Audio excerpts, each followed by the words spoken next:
Ford Explorer is a name that's been synonymous with adventure since the 1990s, but before that, dating back to the 1960s, the Explorer was actually a trim level on the F-Series pickup truck in the Ford lineup. Move forward to the 1990s and the Explorer absolutely exploded, spearheading the SUV's come up in popularity in the United States and moving away from sedans and minivans. Today we have the 2025 Ford Explorer ST, which is the top trim level available in 2025, and it's got a whole lot of changes. Can this actually compete with the Kia Telluride or other SUVs that are available in the market? Let's dive in. Starting off in the front of the Explorer, that's where we have most of our changes. We've got a new grille, we've got new air inlet holes, we've also got new headlights. But looking at it, it does look a lot better than it used to, that's for sure. But the first thing I notice is the massive Explorer going through the top, right at the end of the hood there. And you've also got a very large Ford logo, like you always do. I do like the new grille style, massive holes, lots of air, and it looks pretty sporty too. You got a nice ST badge there over on the side. And overall, the lights look good as well. You've got dual LED projections, nice daytime running lights running along the top, as well as your turn signal indicator on the side. Down below, we do have our fog lights as well as a functional vent, so that's good. We've got some parking sensors along the front here, as well as some more venting on the lower lip. Overall though, I would say that the front end is an improvement. I like the flat black with the piano black as well as the red. It all just looks very nice, very clean. Overall, good style choices there. Moving along to the side, we do have massive 21-inch wheels on the Ford Explorer, and overall the wheels themselves do look pretty good as well. I like the design of them. They're very simplistic, but they match the car quite well. We also have some plastic black fenders here that run directly into the lower skirting, running all the way around. Moving on further, we do have piano black side view mirrors at the top, and at the bottom we've just got black plastic, and we do have a camera for our 360 view as well as turn signal indicator on there and lane departure warnings on the mirrors themselves. And we've got paint to match door handles as well, always love to see that. Again, the skirting on the side takes that same style from the front that we saw at the lower lip, so it matches very well and it carries all the way around the vehicle. We do have roof rails straight from the factory, and they seem to be pretty sturdy. I'm rocking the whole car. Moving on further, not a whole lot going on here, just some nice body lines. Overall, it looks pretty clean. Now, another thing that is new in 2025 is the taillights on the Ford Explorer, and I'd say they look pretty good. I like the stylization that's coming across here. Got some lines and everything, just makes it look cool. We do have a little bit of an Easter egg here on the side of the rear tail light. You can see it says Explorer right there, so that's neat. But in the back, overall, I would say it's again an improvement because the rear tail lights do look much better. We've got 4 visible exhaust pipes. Overall, it's a level up. But we've got Explorer again here in the center, a nice Ford badge, and again, we've got a little bit of a spoiler, but our rear windshield wiper is always at the bottom. I don't know why. But we do have a rear tail hitch as well, direct from the factory, our backup camera, and that's about wraps up the exterior of the Ford Explorer. Let's hop on the inside where it's a little bit warmer. All right, now hopping into the driver hand side, we do actually have surprisingly nice door panels on the Ford Explorer. We've got lots of contrast and very nice materials as well. It's not leather, but you do have soft touch up here. You've got some pleather right there, some plastic, and this same texture right here actually runs through the dash as well. So it's all uniform around. And then we've got a door speaker here as well as here, but it's also Bang & Olufsen. So you've got some good sound in here too. And below that, we do have our very typical controls. We've got our side view mirror controls. You can lock the windows. You can fold in those side view mirrors, as well as we've got one touch operation on our front windows. However, the rear windows do not. But you do have a rather large storage compartment here on the door panel, so that's nice. Now the door sill itself does also have a little bit of style on it. You got the Ford Performance on here because this is the ST, which is the top trim of the Ford Explorer.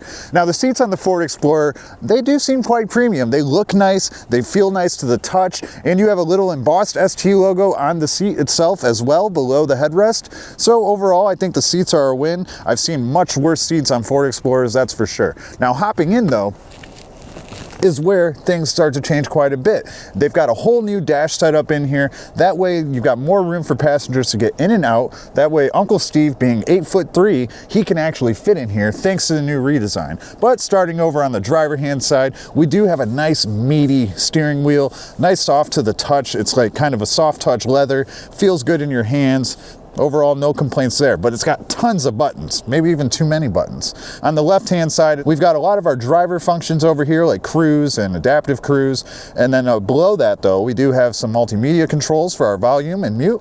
But on the right-hand side is where we navigate our menus on our digital gauge cluster, as well as answer calls and voice assistant. Now, behind the steering wheel, we do have 2 paddle shifters, so that's great if you feel like banging some gears in your Ford Explorer for whatever reason. And on the left-hand side, we've got lights, as well as our turn signal, and on the right hand side we do have our front and rear windshield wiper controls. So very typical, nothing crazy going on here. Below the left hand steering stalk, we do actually have some nice controls here for tilt and oscillation. It's a little bit slow, but I do like having that. Nice feature to have. What sucks is when that button goes out and you can't adjust it anymore. To the left, below the stalks and the steering wheel, is where we have more of our light controls. So you've got your light controls here. You can open up the rear hatch, as well as you can change the brightness of your digital gauge cluster. Speaking of the digital gauge cluster, we do have a 12.3-inch digital gauge cluster on this Explorer. And there's tons of different things you can do in here. You can add different screens, you can look at your tire pressure, you know, very standard stuff, but it's nice that it's there. And Ford does have a new software, so there are some things in here that were not available on prior models. Now, dead center and middle of the dash, we do have something new that Ford is bringing in 2025, and it's actually coming first to this Ford Explorer. We have within our 12.3-inch infotainment center, we have the brand new Ford Digital Experience. Now, what that brings to the table, mostly from my understanding, is that it allows you the ability to watch YouTube and to browse the internet while you're parked. But with that being said, it is a much better interface than Ford has had in recent years, that's for sure. It's not been great. This one does seem rather responsive, so you get good interaction with it. It's not too frustrating. Now, the downfall for me, though, is that you have all of your AC controls right here at the bottom of the touchscreen. You know me, and you know I don't like it. But overall, the dash itself does look pretty good. I like the style that they have going on here. Looks are subjective, but there's my opinion. Below the infotainment center, though, we got a couple vents, very standard. They didn't try to go too fancy with the vents. Now, moving on below our air vents here, we've got some physical controls as well. We've got a physical volume knob as well as the power button. We've got the auto start, we got parking, we got hazards, we got the 360 camera, traction control, and our auto hold. Now, below there, though, we've got a wireless charging pad and then just a little rubberized spot to store some stuff. And then the soft touch leather wraps all the way around there in a nice line. Now, below that is where things get a little weird. You've got this little compartment here that doesn't like to open until you really mess with it. And then inside of there, you have a Type-C port, a Type-A port, as well as a 12-volt outlet. So overall, that's nice, but there seems to be some issues with this design because it does not like to work. But other than that, in the center here, we've got our gear selector, and it is one of those dials. Ford loves to do these dials, but you've got park, reverse, neutral, drive, and manual. Manual obviously puts it in the mode so that we can use our paddle shifters. We've got our electronic parking brake and our drive mode selector. For drive modes, though, we do have quite a few. We've got trail mode, slippery mode, normal mode, eco mode, sport mode, and tow and haul mode. And every time you switch, it does a cool animation, and it looks fun, it looks fancy. All right, and then in the center here, we do have a nice armrest. It's a little bit padded, not the most padded I've ever seen, but I like the red stitching on it. It looks good, but it is absolutely massive. It is very deep, and it's even got some more space up towards the front here. You also got 2 Type-C ports, and even to top it off, you've got a cute little spot to put your key. I don't know why you would ever do that, but you can. Now, when we move up above the infotainment center, we've got our race box, of course, and then we've got our auto-dimming rear view mirror, which helps you see. And then above that, we do have a couple dome lights with the nighttime lights that are always on. I always like those. They're in my car. I love them. And then you've got the dome light controls, different angles for them and everything, so that's cool. And then you've got your sunroof, because it is a massive panoramic sunroof. I actually have to open this sunroof when Uncle Steve gets in the car because his head sticks out of it. Aside from that, we've also got the buttons to open or close the shades. And speaking of shades, we've got a nice spot to put my shades when I don't need them anymore because it's dark out. Now, you might be asking, where are the HomeLink buttons? Well, they're on the visor, the driver's side visor. So you do get 3 HomeLink buttons, and that's always great. But let's hop in the back because this is a 3-row SUV. So let's see how the fam will do in the back. All right, hopping into the rear of the 2025 Ford Explorer, one thing I absolutely love is that at least this one does come with 2 captain chairs. But aside from that, on the door panels themselves, you've got basically the exact same stylization that we had in the front. So that's always nice. I like to see it carried throughout. You've also got a little cup holder here, which is not great because your kid's gonna slam the door and that Coke's going everywhere. But aside from that, when the baby's sleeping or when you want to take a nap, you can close that and get a little bit less light in the car. The seats, again, they actually are basically the exact same as the front, which is also something you don't often see. So I like that. It's even got the hidden ST logo in there like the front seat does. But hopping in, I would say that the front seat is much more comfortable. This one is not great. It's kind of hard. Maybe I need to sit in it for like a week and then it'd be okay. But you do get some nice armrests. Unfortunately, they don't lock into place if you move them up. I always love when they do that. But they've also got the red stitching on them around the inside, not the outside. But you can see it here. It's got the same one over here. Now, as for the experience back here, though, you do have a couple pouches on the back of the seats, so that's always great. And then you've also got climate control in the second row here so that your second row passengers can control their own. They also get 2 more Type-C ports as well as a 115-volt outlet. So that's fantastic to see. Also, the captain chairs are heated with 2-level heating, which is fantastic, especially in these cold Midwestern winters. And then we get a couple more cup holders. So the second row actually has a total of 4 cup holders for whatever reason for 2 passengers. But if you're extra thirsty, that's not a problem. Aside from that, we do have a puck-style vent right here above my head. We've got plenty of headroom. Uncle Steve will be probably touching the ceiling here for sure. But then we've also got some nice lights that we can turn on or off by our own control. And that about wraps up the second row. Overall, it is nice for a road trip, I would say. I probably wouldn't want to spend 9 hours in this seat though. Going into the third row, you do have a little bit of a hump here in the middle that you've really got to try to get over because I almost just tripped on it. But it's not too bad to get back here. Not too bad at all, really. But if I thought the second row seats were uncomfortable, it got a whole lot worse when I hopped back here. Now, as for what you have back here though, you do have a couple vents. You don't get any third row control over the heating and air though. But what you do get is a couple more cup holders and a couple more storage compartments and 2 more Type-C ports. There's Type-C ports everywhere around this car, which is great.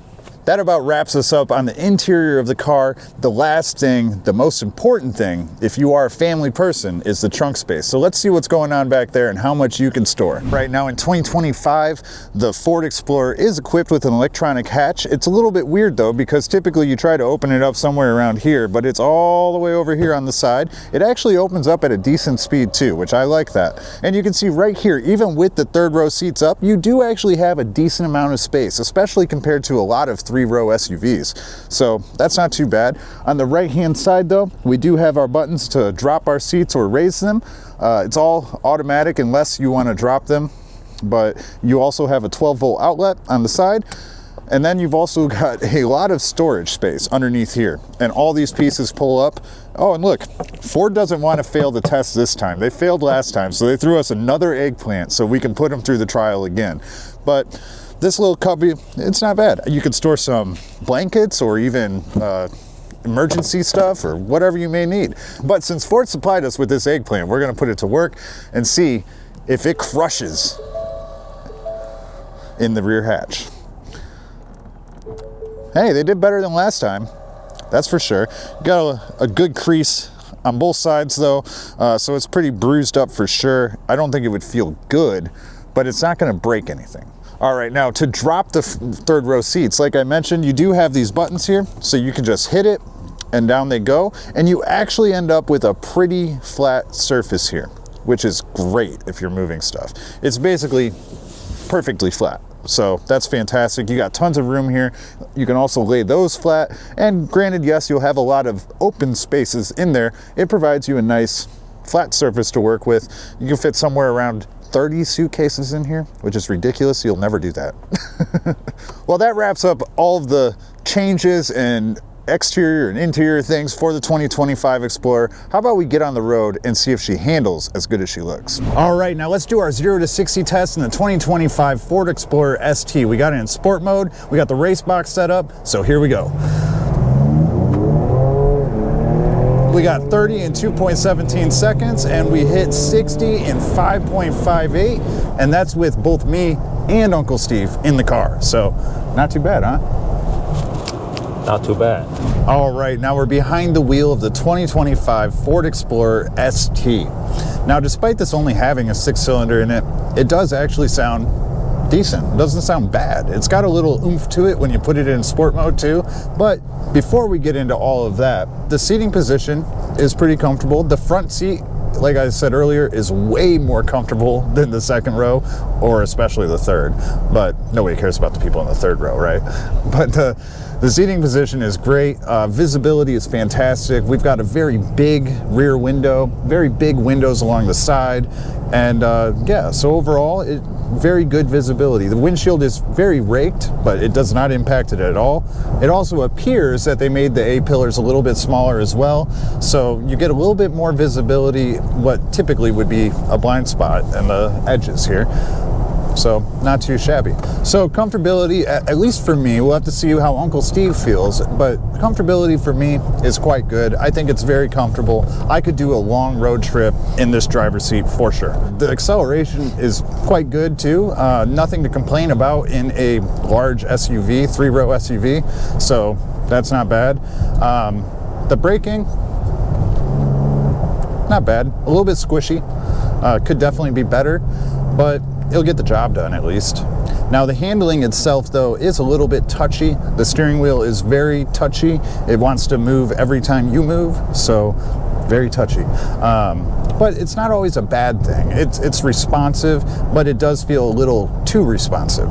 Now as for safety and driving features, this has all of them. One of the new things, again, that it does have is Ford Blue Cruise. So you can get that on this for the first time ever. It's coming to the Explorer, so you can get hands-free driving on select trims. So, but the ST model that we have today is applicable to receive that. So you've got your lane departure warning, you've got your adaptive cruise control, you know, pedestrian monitoring and all that jazz built right in here, but you have to pay a little bit extra if you want that hands-free driving. But that about wraps up what I have to say currently about the drive feel, comfortability, safety features, and accessibility. How about we get Uncle Steve into the driver's seat so he can tell us what actually makes this Ford Explorer run and what he thinks of the drive. All right, it's time for Uncle Steve to talk about the powertrain. I kind of a little bit disappointed because Ford used the same powertrain since 2020. When they first introduced the first Explorer ST. That is 5 years later, they're still using the same powertrain. We're using old tech? Really? That bad? That old tech?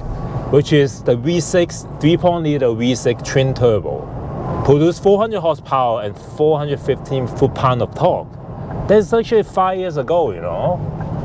Yeah, you would expect some changes. Yeah, at least put some little bit more horsepower or something, you know? Yeah.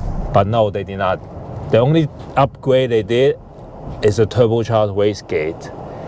They upgraded to the electric one. Oh. So it's just more precise and less turbo lag. However, 0 to 60 is the same as 5 years ago. Well, for the transmission option, this is the old 10-speed automatic transmission. It's a good thing. I like the automatic transmission instead of the CVT, you know. For the drivetrain, they give us like two options. One is a rear-wheel drive, another one is an all-wheel drive. And Josh, you said the first gen was what? They'll offer like front-wheel drive and all-wheel drive, right? Yeah, so they changed it for a while, but in 2020 they reintroduced it so that it's rear-wheel drive again. So no front-wheel drive. That makes sense, you know. If you talk about like people who live in the South, don't have any snow, then of course you want the rear-wheel drive one instead of the front-wheel drive one, you know. Yeah. But I would go for all-wheel drive every day of the week. Yeah. Because we live in the Midwest, or just because you just... I just like all-wheel drive, but largely because of the Midwest. Yeah. Well, speaking 400 horsepower, I didn't mention the 0 to 60. Well, we tested it 5.5 second. On paper, it's on from 5.1 to 5.3 second, you know, which is same 0 to 60 time back in 2020. Well, where I will give them credit is we've had much worse results compared to the paper results. Yeah. So this one, we were at least very, very close to what it should be. With 2 people in it. Right. And now we've done ones where we're like 4 seconds slower or something. So yeah. This isn't too bad. Well, for the mile per gallon, actually it's not bad. For the all-wheel drive one, it's 18 in the city and 24 on the highway. For the rear-wheel drive one, it's save you like a little bit gas. It's 18 in the city, which is the same, and 26 on the highway. Ooh, 2 plus 2 miles per gallon. You lose 2 wheels of driving and you gain 2 miles per gallon. Oh, you lose all 4. Let's talk about how do I like it. I like it actually a lot in terms of comfort, you know. And performance actually is pretty good. It's faster than my wife Honda Pilot. However, the space is, I feel, a little bit smaller than my Honda Pilot, especially the cargo space. If you have a third row seat up, for the Pilot, actually have maybe 3 inches to 5 inches deeper. And for the seat adjustment, actually, I'm very surprised that my driver's seat can go all the way up. And it's really high, like if I go all the way up, I feel my ball is just dangling. I mean my legs. But somehow for the passenger size, you cannot go all the way up, right? Like that high, right? I don't know, you can go pretty high. You go pretty high? Okay. Pretty high. One thing I really don't like about the steering, it's feel like slow return. I'm not sure you have that kind of feeling. Right? No, I didn't take any big turns like this, so I didn't experience that, but I can imagine it. It's merged pretty good, it can accelerate, but it's not as fast as the Lightning. The Lightning is just crazy. Right, I mean, electric torque. So yeah, go back to the swing. I feel like when you turn, it slowly return back to the center. I feel like you have like not enough air in the tire. That's how I feel, you know. Yeah. Or maybe it's because it's like steering by wire. Could be. But anything else, the steering is great. Like Josh said, it's really sensitive. It's really sporty. On the highway, actually, it's not like you're driving a boat. Right. It doesn't feel floaty. Yeah. So Josh, if I want to buy this model, this one, I want this one, how much is it gonna be? Well, you want the Mac Daddy, huh, Steve? You want the bad boy of them all? Because there's only 4 trim options. So we're currently driving the top of the line trim, the ST, and now that's a little confusing too, because the second trim is ST line, and this just ST. Yeah, ST line doesn't have this power. Right. 400 horsepower. Exactly. But if you wanted this trim, this car, exactly, it would cost you $55,855. So it's a hefty price tag for a Ford Explorer. I mean, if I'm being honest, I'd go get the Dodge Durango 392 for like $70K and double the horsepower, a little bit more outdated interior, but a lot more fun. Yeah, the design is enjoyable for the 392. This one is not, it's a V6. Right, but it does get a little bit more practical. You know, you start off with the active trim level, and that's $41,450. It's rather bare bones. You're missing tons of features. Now the ST line, which is where features start coming into play, you get a little bit more value out of it and everything like that. That one comes in at $46,210. So you're saving about $10,000 from versus this. So you can also, you save, not save, you lost 100 horsepower. Yeah, you lost 100 horsepower, but you know, if you're getting it for family vacations and things like that, do you really need all that horsepower anyways? I do. I do too. Maybe not my wife, but I do. But that's not the only trims we have. That's only 3 out of the 4. For the 4th trim, we do have the Platinum Edition, which comes in at $53,845. Well, overall, I want to know how many bags of rice you can tow. Okay, so if you shop at Costco, Steve, and you buy 50-pound bags of rice, this can tow 100 bags of rice. So the Ford Explorer has a 5,000-pound towing capacity. So you get 100 bags of rice from Costco. So in conclusion, the 2025 Ford Explorer, it's definitely on the right track, I would say. It's a huge improvement versus the last generation, I would say. I'd really like to see that powertrain get updated, get some more horsepower under the hood. But it's nice to see the features that are coming in, the visual aspects that are coming in. I like the design choices they made with this new generation. However, I do think that in the market, there are probably some better options, such as like the Kia Telluride, for example, even the Durango, especially at the price point of this top trim level. What you should do though, especially if you haven't considered it before, is go check out the Ford Explorer if you're in the market for a 3-row SUV, because I've been around them all my life and it is so much better than it used to be. So let us know in the comments what you think of the 2025 Ford Explorer. Smash up the likes, subscribe to the channel, and we'll see you on the next video.